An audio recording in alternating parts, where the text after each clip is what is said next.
Sexism in Sports in America, presented by Payton, Will Sampson, Drew Commandant, and Bobby Montalongo. Enjoy.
One of the things men are associated with is sports, while women are often associated with fashion. Why is this? Well, as with many things, the media shapes society's perceived roles and interests for everyone. Sports are no exception. On any sports telecast, there is a good chance the host, analyst, or announcer is male. If it is not a male in those roles, which does happen sometimes, it is often a female in some fancy dress. Sometimes the outfit is revealing enough to cause an issue, as with Hannah Storm. However, most of the time, people do not take issue with women looking extra good for camera.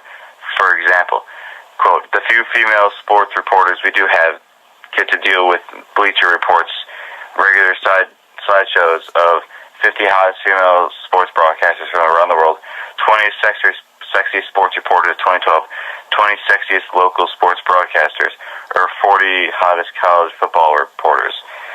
As a result, women are often constantly viewed as unequal in the sports world and seen as objects, when really it is the men who have most of the jobs in the industry, whose voices are more respected industry-wide, not always because of their qualifications, but because of their gender.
These issues extended to social media as well as the official media.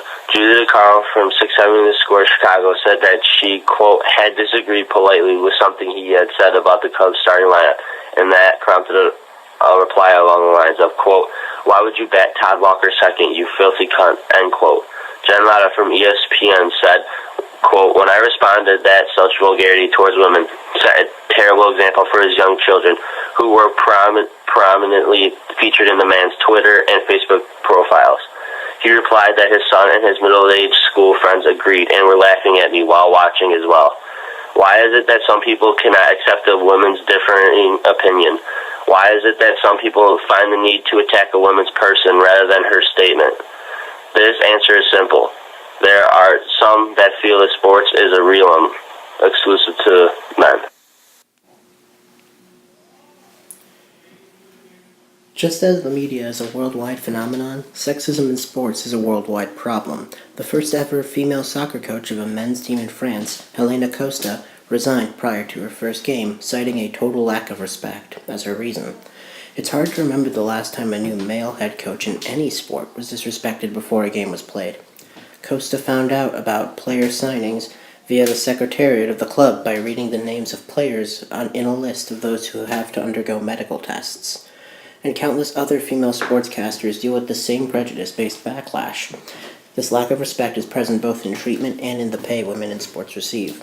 While women in any workforce often undergo some kind of prejudice, and conversations about the wage gap continue in every single job a woman can have, the lack of pay, as well as other negative responses from other people, often make these women in the sports world feel discouraged from pursuing something that they love.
Women are disproportionately underpaid in the media in general around the world.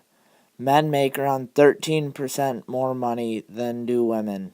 In sports, the number is actually better, as men only make 6.6% more money on the dollar.